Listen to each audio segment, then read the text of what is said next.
Hello, everybody, and thank you for joining ChasingCinema.com's official podcast for the 131st time. I am your host, Jacob Toronto, and I'm joined by my little faithful co-host, Louis Corazzolo. And today is going to be a little bit different than our usual setup. Today, me and Louis are going to hop right into our review of The Hunger Games Mockingjay Part 1. And then I have a special treat for you. I've been having an amazing lineup of guests on the podcast the past couple weeks, and it's not going to stop because today I have writer-director Joshua Caldwell, and I'm going to be interviewing him about his new film, LAYOVER, so I'm excited to talk to him. So as soon as this part, we're going to talk about Hunger Games for a little bit, we're going to hop right into that interview. So, without further ado, Louis, how you been? We haven't spoken to you in a while. The Chasing Cinema viewership has been missing you. But how did you feel about Hunger Games? Well, I've never read the book, The Hunger Games Part 1, 2, and 3. Mockingjay is the third book. I have stayed clear of the book, so I'm only familiar with what's seen on screen. So I'm sure there's a lot. So let's start there. Go ahead. Let's talk about your feelings of The Hunger Games, the first movie and the second movie. Okay. So, coming into this whole franchise of The Hunger Games, I had no emotional investment into it because I did not read the books. I did not know Katniss, District 12, all that was foreign to me. What I got excited about The Hunger Games was because of Jennifer Lawrence. I'm a big Jennifer Lawrence fan. Her being in any movie I think is newsworthy to me. So when the first Hunger Games came out, I thought, okay, another young adult novel, maybe, coming in, maybe I was a little bit too ignorant because I thought, okay, maybe another type of Twilight type film, but this time we got Jennifer Lawrence, which is very exciting. She, did try out for Twilight, but lost to Kristen Stewart, so this is her reclaiming of the YA genre. So when the first one came out, I enjoyed it. I thought it was fun, entertaining. I thought Jennifer Lawrence did great. The second one came out, more of the same for me. I did enjoy it. I enjoy her performance. I enjoyed Katniss as a character. I think the set pieces are very, very cool looking, very futuristic, very dystopian. I like the look that Francis Lawrence have been going with. But at the same time, I was a little disappointed in Catching Fire just because it was pretty much a repeat of the first one. It was the same type of formula where, beginning, here we go, here's another Hunger Games, and we're going to throw all the contestants in the Hunger Game, and Katniss and Peter might be up to something that could rebel against the Capitol. So I was slightly disappointed with the second one. Nevertheless, I did enjoy both two films, which leads me to be mildly excited for Mockingjay Part 1. How about you? So, I read the first Hunger Games book. So unlike you haven't read any of the books. I've read the first book. I started reading the second book, and halfway through I put it down. I never picked it back up. I don't remember it being a terrible book, but I think, the fact that I could put it down and never pick it back up again told me a lot about how I felt about the book. This was before the first film came out. Me and Louis both are huge fans of Jennifer Lawrence. So when she was, announced as Katniss, me and Louis were both sold, and we really wanted to, looking forward to seeing her. However, I felt a little disappointed in the first Hunger Games film. I enjoyed it. Don't get me wrong. I enjoyed the film, but I felt it really lacked on some emotional standpoints. I felt the best part emotionally was when Katniss volunteered for her sister. Well, how about Rue? Well, I'm going to get to that because my big problem with the film was Rue. Okay. So that moment I thought was really, really strong. And that's in the first 15 minutes, maybe, first 20 minutes of the film. And then I really felt emotionally disconnected the rest of the film. Now, a lot of people bring up Rue. And the thing is, in the book, the connection that Rue and Katniss shared was very strong and very beautiful. However, in the film, I felt it was rushed. I felt that, it was real... they read the book. They know how it is. They understand it. And I felt like through film, it did not translate as well as it did in the movie. And I felt that was a major flaw in that book because Rue essentially is not just a side character like how she kind of feels in the movie. She's essentially what gets Katniss through this thing. and I felt they kind of really shortchanged her character and their connection, and that really was really, really disappointing to me. Fast forward to Hunger Games 2, Catching Fire, I thought was very fun. Louis, I don't know if everyone else was on the same bandwagon as Louis felt. I think it was repetitive. I didn't mind that. I didn't mind it. I enjoyed things going on. There were some really great emotional moments. I thought it was very exciting and very fresh. And then we have these moments of rebellion in this movie, and some really sad things happen. But I mean, these moments where you could tell that the districts are starting to shake up, and things are starting to go awry. And then we have the introduction of Christopher Plummer. I mean, well, not introduction, but or not Christopher Plummer. I'm sorry. He's in the movie. Sutherland, and I mean, seeing him. Sorry, my mind's elsewhere. Okay. Seeing him, he really becomes a dominant character in the second one, and he is terrifying and really great in his role as well. I just felt like they really executed the second film better. Now, I'm excited to going into Hunger Games or Mockingjay Part 1. So, further ado, Louis, why don't you tell us how you felt about the third installment in the Hunger Games franchise? Much like how I feel about the first two is how I feel about the third film, Mockingjay Part 1. There's a lot to love about this, but at the same time, there's too many aspects where you could become frustrated with. So let's start with the good. I think the best thing that this installment did was take the Hunger Games out of the Hunger Games. And again, I did not read the book, so I have no clue what lies ahead or what happens in Mockingjay. But I was fearful that this franchise was going to follow in the likes of other franchises where it's just going to be so repetitive. It's going to follow the same formula because it has worked in the past.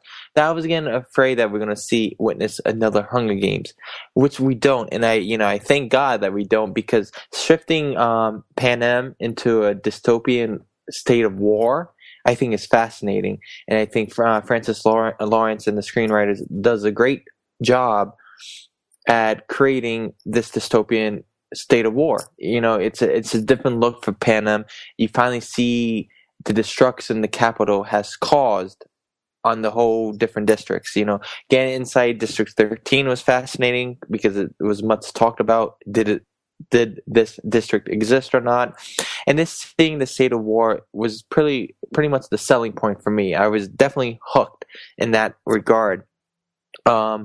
Another aspect that I did like was seeing Katniss's journey without the Hunger Games. I think this might be the best Katniss journey we've seen thus far, because I think they kind of hit the nail on the head right here about how she maybe doesn't want to be the symbol everyone wants her to be. And I think that's the strongest suit this movie has going for it, because it shows you Katniss is, a regular teenager, just wants to live a normal life, but can't.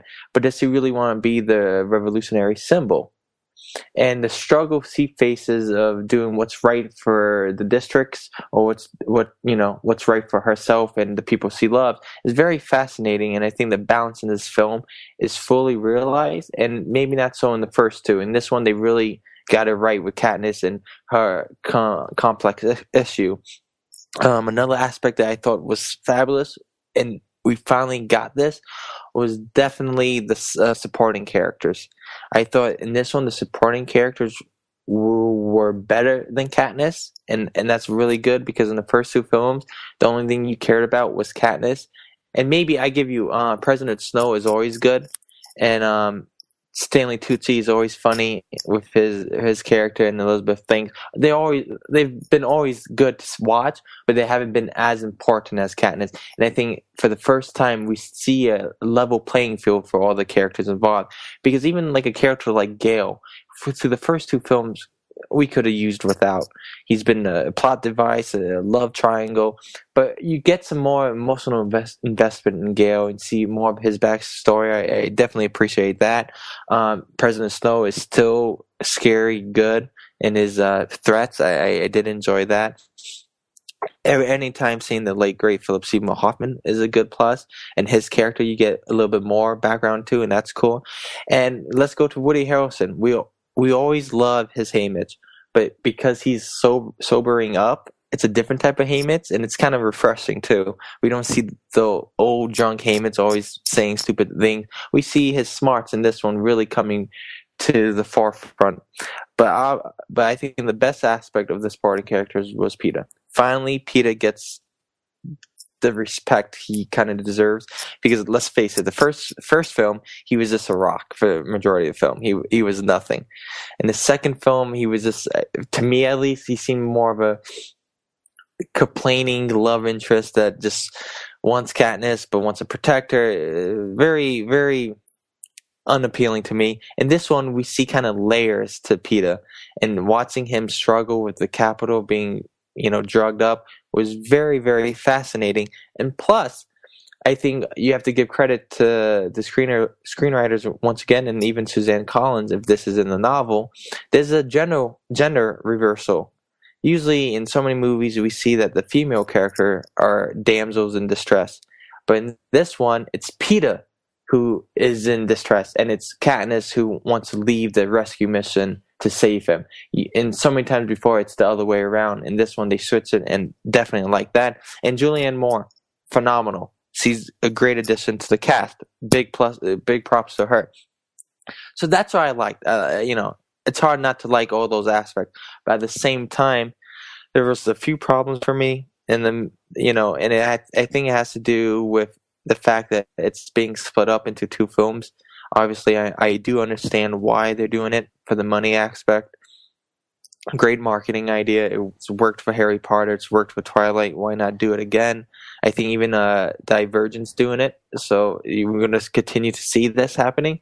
But at the same time, I think to get the best Hunger Games film would have been to combine Part 1 and Part 2 into just one solid film, because watching Mockingjay Part 1, how it just abruptly starts post the 74th annual Hunger Games, and how it ends, there's not a true beginning and there's not a real end. And it kind of reminds us that this is just the middle.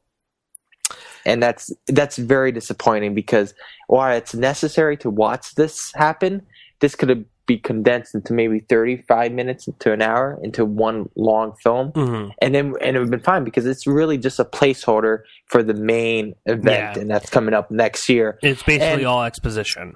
Exactly. And then the other problem I have, and which is like the main problem I have with the Hunger Games, is the love triangle between Gale, Katniss, and Peeta. Every time that this love triangle comes to the forefront, it's just so frustrating, because it takes away any investment, any excitement we have in the movie, and this throws out the window, because I think the love triangle is so beneath the Hunger Games and what it's trying to do with its darker themes and imagery, especially with the propaganda in this film. When they bring the love triangle into the forefront, it's just like, oh, come on, let's move on. It does undermine the characters, especially Katniss. Katniss is a very strong, heroic, brave, bold character who's making tough decisions in her life. But when she is placed into the love triangle, it just makes it look like a below par Katniss. It doesn't seem like it's the real Katniss to me. And her crying over Gale and Peeta, kissing Gale and kissing Peeta, it's just very, very, very mediocre, and it just frustrates me. And that's in charge. Like the last part of the film, the love triangle did surface again, and that kind of took the momentum this film had going for me. I think Louis made some really good points that I agree with and then I don't agree with. One point that I really do agree with him on is the fact that he mentioned how we have a reversal of damsel in distress, and how for once that our female lead is going to try to go and rescue a male, which is a nice touch. I really enjoyed that moment of the film. However, unlike Louis, I struggled through this. I seem to struggle through this movie more than he did. I was at a little event last night, and a lot of people, that was the one thing people wanted to talk about, was this film, and a lot of people seem to kind of be on a very mixed review. As many people are, I'm not sure what it was, Rotten Tomato is right now, but I know when we first saw it was around the 65, 69 range. I think it went up slightly. I think it's 67 right now. Okay, so it's at a 67. So it's definitely gone up. However, I still had a little bit trouble accepting this movie. I felt that everything just seemed a little bit off. Watching this movie, I was expecting this huge excitement and to get these goosebumps and to be so emotionally involved, but I really wasn't. Like I mentioned, in the second film, they have these amazing moments of rebellion, and there's a scene when they kill the older man for speaking out, and there's that moment where these people, you feel these people's need to fight back against President Snow, and it just doesn't have that same feeling. I didn't feel like part of the fight. The best way to explain it is that this film is all about, getting Katniss and making all the districts ready to fight, to join the fight. I was ready to join the fight in the second film. This movie didn't persuade me any which way but up. I didn't feel like I was engaged. I needed to fight for him. I mean, the film had great performances, as Louis said. Julianne Moore did a great job. It was great to see Philip Seymour Hoffman on screen. Jennifer Lawrence, I thought, actually did well, but I felt for the first time Peeta actually outshined her. And as Louis said, it's really nice that they kind of equally had great co-stars to really help carry the film, and it wasn't all on Jennifer Lawrence, though Jennifer Lawrence, of course, didn't do wrong at all. The movie just felt a little bit disappointing in the sense that I didn't feel like I was in this charge. I mean, there's things going on. There's action sequences.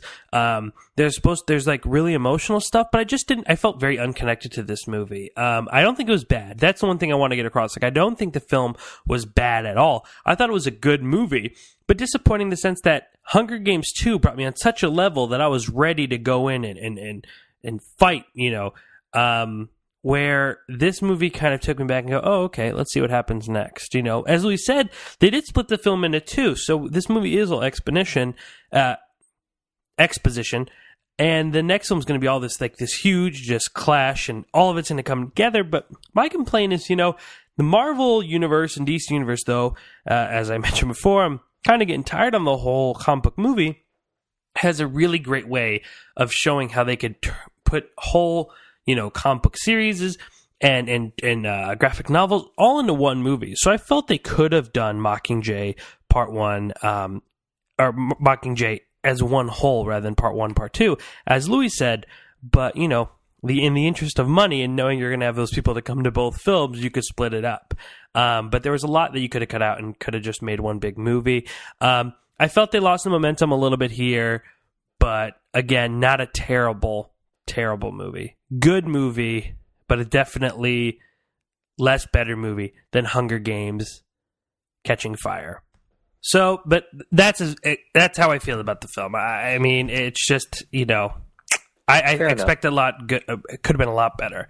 But anyway, we're going to take you right now into our interview with writer, producer, and director Joshua Caldwell in his new film, Layover. Hello, everybody, and thank you for joining ChasingCinema.com's official podcast. I am your host, Jacob Toronto, and you just heard our review of The Hunger Games Mockingjay Part 1. However, I wanted to take a quick turn in this week's podcast because I had the opportunity to interview writer, director, producer Joshua Caldwell and talk to him about his new film, Layover. So, Joshua, thank you so much for coming on the podcast today, and thank you for giving me the opportunity to talk to you a little bit. Thank you for having me. I'm excited for it. So his new film, Layover, is available online. You could find it at layoverfilm.com. You could, where you could rent and download the film. You could also get a package for listen to this. This is what Mr. Caldwell is giving you guys. A $10 package, and you get the full HD film. You get 4 commentaries, an interview with Joshua. It's a wonderful package, but check it out, layoverfilm.com. Josh has, he has an amazing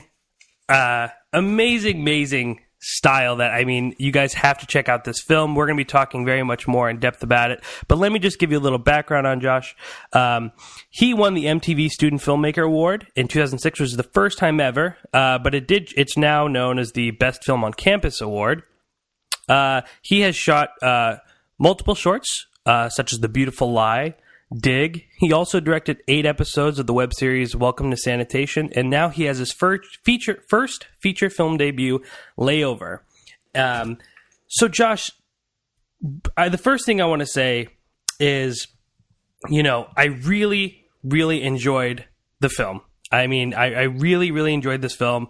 I heard about it through one of the producers, through a podcast that producer has, and I heard about the film, I went and watched it, and I was completely amazed. My first question, though, before we get into the film, is one that I ask every guest on the Chasing Cinema podcast. What is your favorite film? Or some of your favorite films? Well, first of all, thank you for liking the film, certainly, and for your kind words. Easy answer for me, rather, is favorite film is The Insider. Okay, wow. It's not a common choice. Yeah, no, I mean, but still, it's a wonderful film. So that's just, one of the basic questions. But now I wanted to, can you just talk about how this, how you got in, a little bit of your origin story, if you will, how you got into film, what led you to want to be a director and a writer? Can you just give us a little bit of your origin story? Yeah, so, I was born in 1983. And so I kind of came of age, I grew up during the sort of explosive VHS period, where, we had in the decade prior, it wasn't available. And it was starting in the 80s when you could watch, these movies that had been out in the theater, and now you could watch them at home. You could watch them whenever you wanted. And so that was a big part of my upbringing. I certainly saw films in the theater, but I definitely, films like Batman, Indiana Jones, like all those films, I saw them on VHS, in 4x3 letterbox, or not even letterbox. I saw them in 4x3 pan and scan. And, but it was sort of that immediacy of watching these movies. And then what I would do with the neighborhood kids is we would go out and we would reenact these stories, and I would play Batman, or I would play Indiana Jones, or whoever. And we would sort of get the kids together, and we would just play, we would do the things that kids usually do.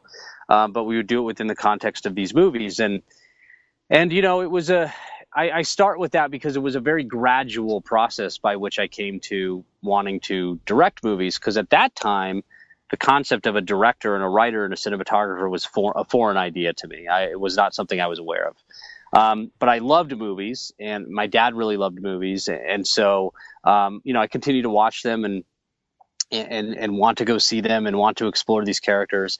And then in probably like 6th or 7th grade, probably more like 6th grade, I started seeing this show on Discovery Channel called Movie Magic. And it was all about the special effects behind movies like Terminator 2 and Jurassic Park. And each sort of like episode would follow a different theme, which would be, one would be model building, one would be animatronics, one would be, green screen effects and explosions. And they show how they did the Apollo 13 takeoff and launch sequence and all that stuff. And so that was where it was like eye-opening to me in terms of the mechanics of making film and the idea of how all these different pieces sort of work together. And that just became very, very interesting to me. And it was, but I still wasn't really aware of how a director worked or what a director did. And it wasn't until I just started slowly reading about it. I mean, I just feel it was interesting because this was like early 90s. It just feels like there wasn't as much of an awareness on it as there is now. It just feels now it's everywhere. And there's so many resources available that just weren't available at the time. And that eventually led to me directing my first really terrible, horrible, no good, very bad short in 7th grade or 8th grade. And that sort of opened my eyes to the idea of what this is and what it did. And I was able to continue doing that in high school. We had a program in my high school which had Avid editing machines and digital cameras. And it was like a 2-period class. And I got to make movies for our ASB officers, our student body officers, which we would use to, introduce the homecoming theme. And we would do these parodies and these ripoffs of other films. So we did a Usual Suspects parody. We did a Snatch parody. My senior year of high school, I did an hour-long Star Wars film that was like this big epic piece of crap movie. And but it was like just the access, and it was just the ability of suddenly going, okay, I want to direct. Well, now I can actually just do it. And having the opportunities to direct, and they have the opportunities for people to then see my work and learn and grow from that. that eventually it was kind of around in high school when I kind of was like, this is really what I should be doing and what I really want to be doing. Did you ever go to a film school in college, or did you just go straight into did you just start getting your hands dirty right after high school? I didn't go to film school. I went to Fordham University in New York City. I mainly went in order to have the experience of living in New York, and sort of the stories that might come out of that. By that time, and I am now as well, but I just wasn't, I'd applied to film schools, but they just were less interesting to me, simply because I just think as a director and a writer, you might be better served. I've tweeted out about this, but I'm like, if you want to be a writer or director, you should go out and get your heart broken. Yep. You're probably better served doing advice. that than trying to go to a film school. That said, I had the benefit of learning all the basics sort of in high school. So to me, it seemed like not as great of an opportunity, but I still wanted a bit of an adventure and I wanted something different. And that led me to Fordham kind of randomly. And it was not sort of an expected choice, but I got to live in New York City for 4 years, and I continued making films on my own. That was the big key, which was like, I'd rather take all the extra money I might spend on having to shoot a 35 millimeter film, and I'll just spend way less on a digital production. I'll learn and I'll fail and I'll do better and grow from that. Wonderful. But you, like you said, you were only in New York for a couple of years, and I don't know if you went straight to Seattle, but you are in Seattle now, and that is where the film Layover debuted, correct? No, I actually, I was born and raised in Seattle. That's where I grew okay. up. And I went to New York City, spent 4 years there in college, and then moved back to Seattle for a couple months, and then immediately moved down to LA. And I've been in LA since 2006. Oh, okay. So you moved Yeah, so I moved to LA and with Travis Overlander, who is the producer of Layover. And he and I were actually friends in elementary school, and we lost touch until college, where we reconnected. And yeah, we moved down here, and we ended up premiering at Seattle International Film Festival, mainly because it was somewhere that we had applied to and they wanted us. And two, we thought it'd be a strong debut simply because we're Seattle boys. And so having that connection to that town and that festival, and having gone to that festival for a number of years and being able to, premiere my first feature film there was, really not just important, but really meaningful. And that's easily one of the strongest festivals in this country. I mean, it has gotten so big. I mean, it's incredible. Yeah, it's my only issue with it, and I'm not speaking badly about it, but and this is less because I don't know what the reason is, but the only issue with it is just doesn't have much of a market attached to it. It's just not known as a festival where sales happen and where a lot of distributors key into films and make some purchases and announce out of that, which is surprising because it's such a huge festival. Like you said, it's one of the top 5 film festivals in North America, I believe. It's one of the longest running in terms of the length the festival runs for, and also has the most films. And so to me, I think they're trying to change that, but it's kind of been much more about the art and the culture of film rather than the business of it. But I think if they were able to find a way to connect a solid market to it and really make it a destination for distributors as well as cinephiles, it could possibly usurp some of the other South by Southwest and Sundance and some of those other festivals in Tribeca that are known more for that than sort of just the culture of it.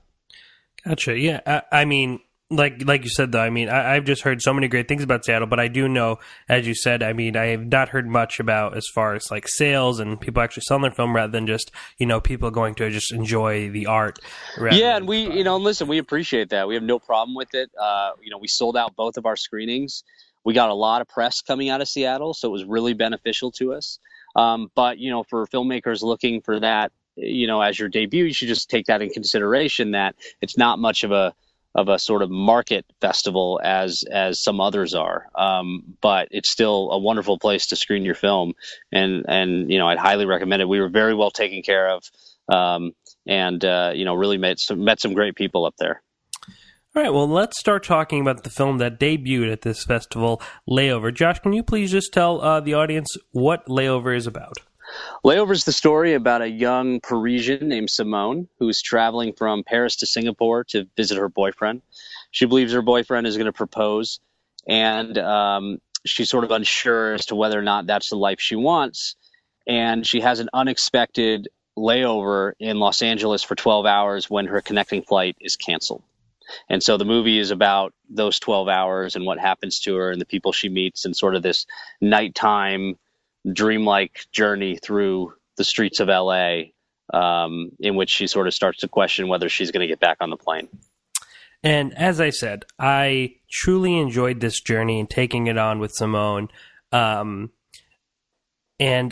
my first question is, I don't know, Adam, I'm not sure. I'm sure you get this one often, but I mean, this is the first time me and you were speaking, so I haven't had much of a chance to get to know you. But was there a particular reason why you made the film in French?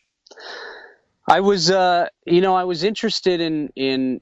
I've worked in other languages before in sort of a limited scope, like scenes or just like snippets in other languages, and just really enjoyed it.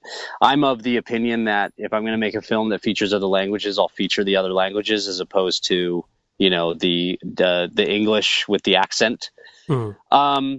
But it was a combination of two things. It was a combination of narratively being interested in exploring a character who does not speak the language. I felt like having a character that spoke English and was from New York or LA or London or not LA, but New York or London or Toronto or wherever, was just less interesting. It presented fewer obstacles.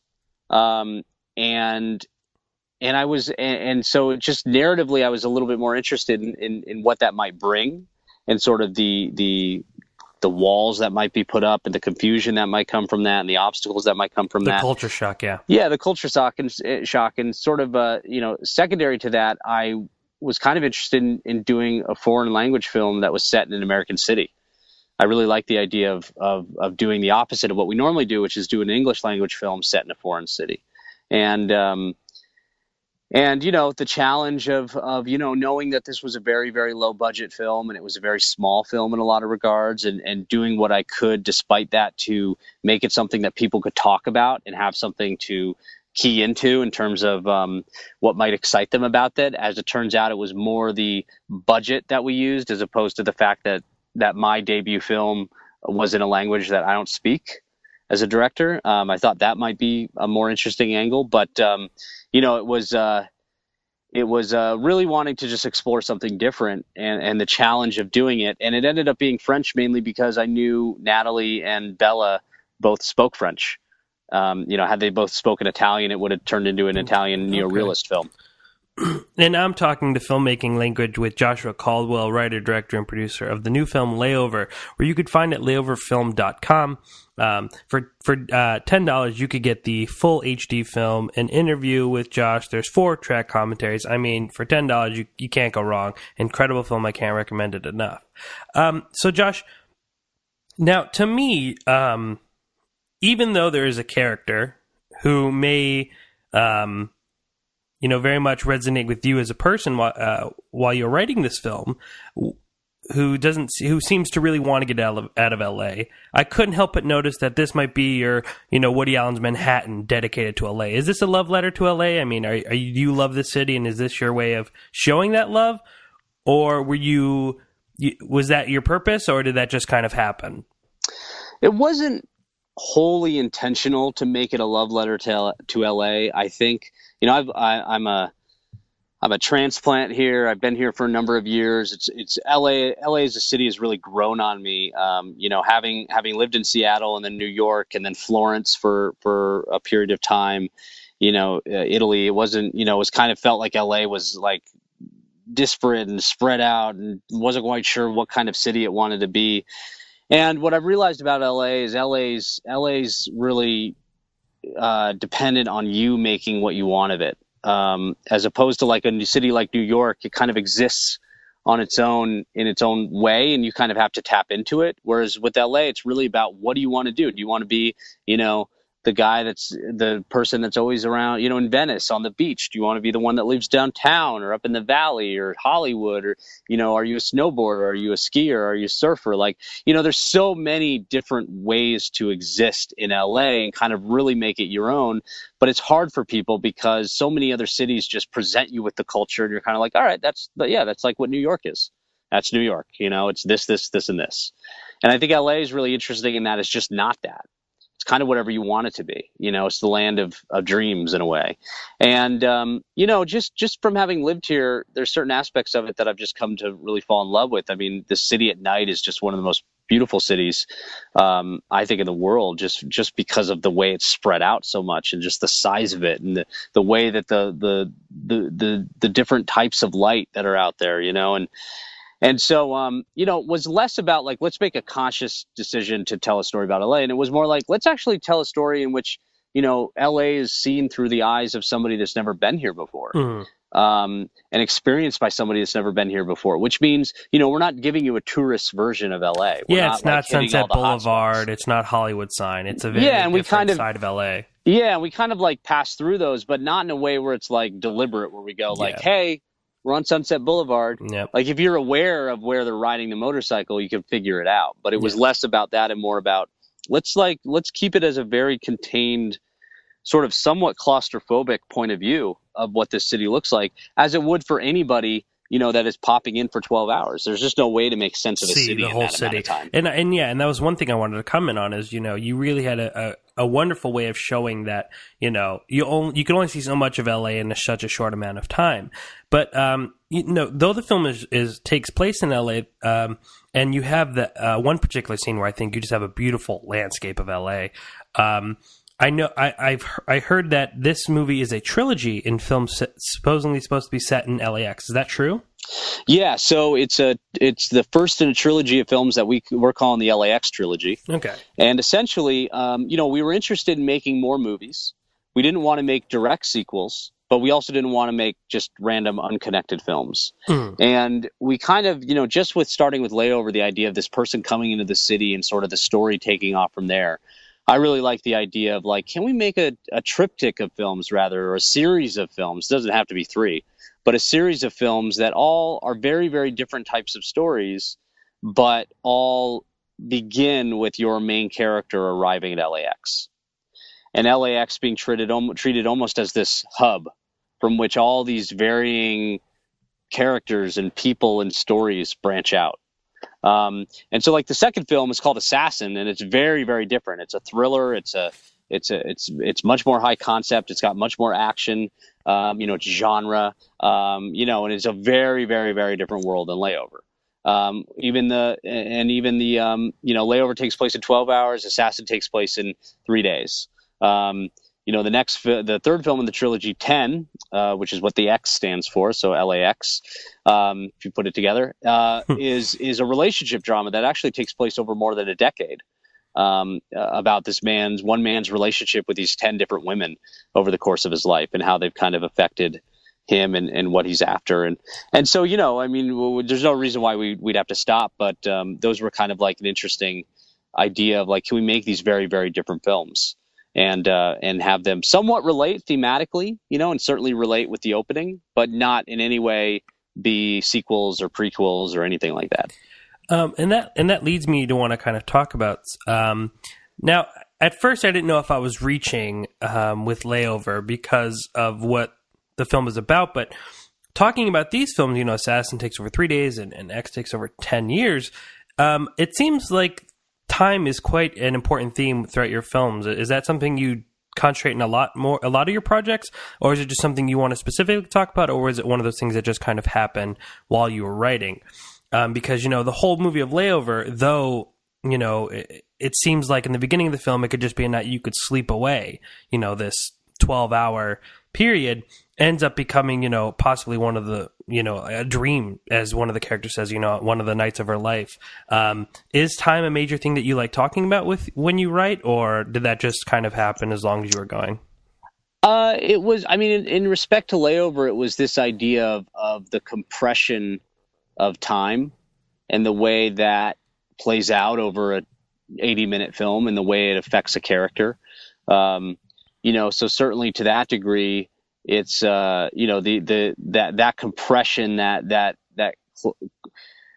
containment, so to speak, of time within the context of watching the film. it wasn't necessarily like conscious. It was just like, it doesn't really make sense for her to be here for more than that amount of time. Mm-hmm. And it almost becomes, how does it make sense that she's actually only there for that amount of time? Like, why isn't she put on an 11 o'clock flight?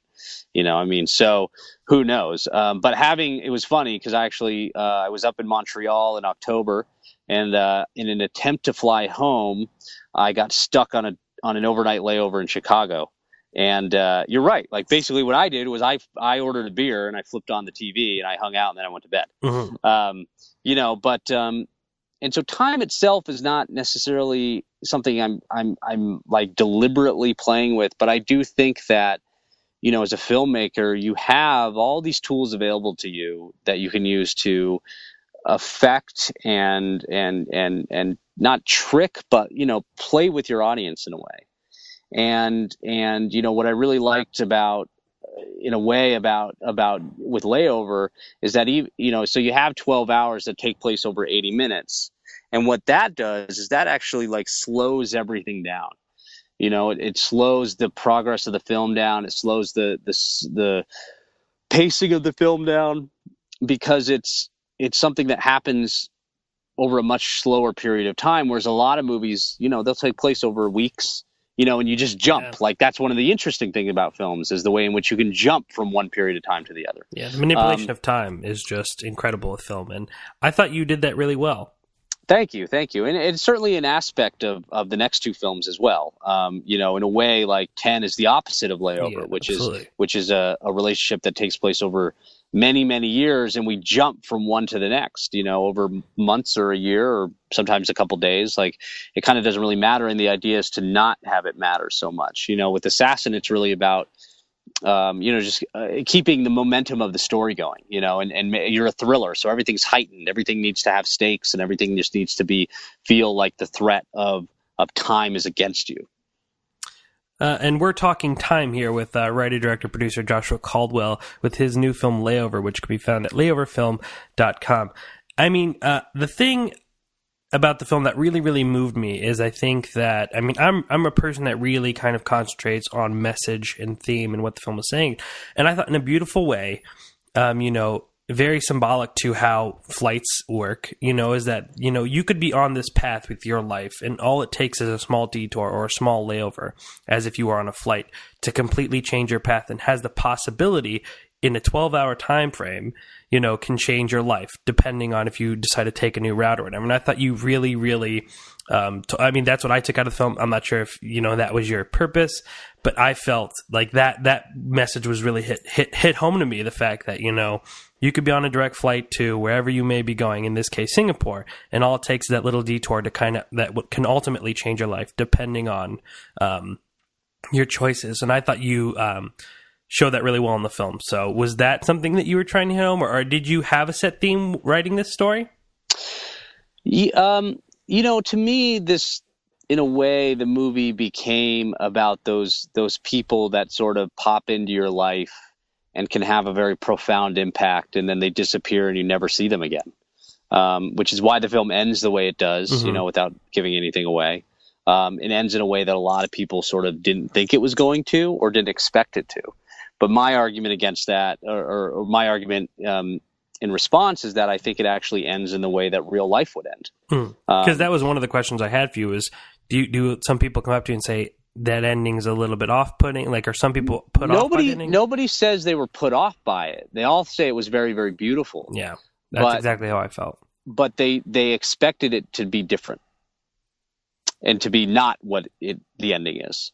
And so I think, at the end of the day, I didn't want to be, at the end of the day, for me on this film, it was really about telling as realistic a story as possible. And what's been really interesting has been, the varied responses that I've gotten to people's reactions to the film. Not like good versus bad, but just what they took away from it and how they connected to it. I've been really, really surprised to find that a lot of older people really connect to it. I sort of, it's a fairly millennial type of movie. I kind of hate that term, but like, it's about people in the millennial generation who are feeling stuck or not sure what to do. And, they've had, all these different things going on, and they're trying to figure out a way to react to them and understand them and within the context of their own lives.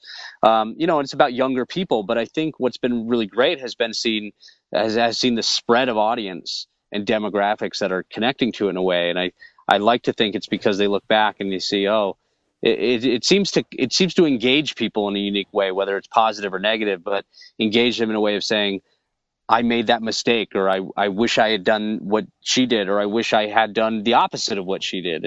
And they almost are looking back on their own lives and the choices they made. And that's really what the film ultimately is kind of about. It's about just choices, and it's about the way in which like life can sort of present itself to you in really unique and in different ways. And it's sort of up to you as to what you're going to make of it.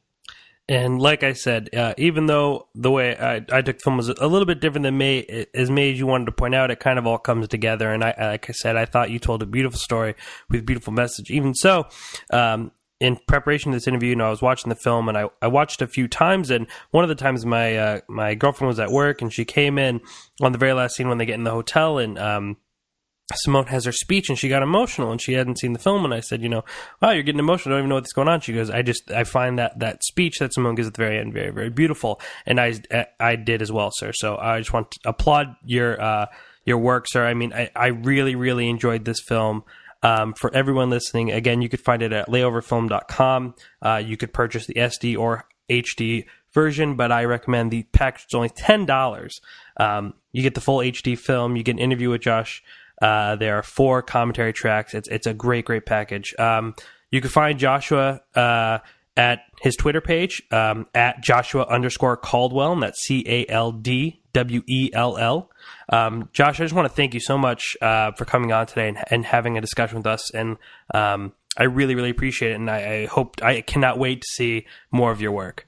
I appreciate you having me, and I'm glad to hear you like the film, and thank you for the opportunity. Oh, no, sir. The pleasure was all mine. Ladies and gentlemen, please continue chasing cinema. Go check out layoverfilm.com.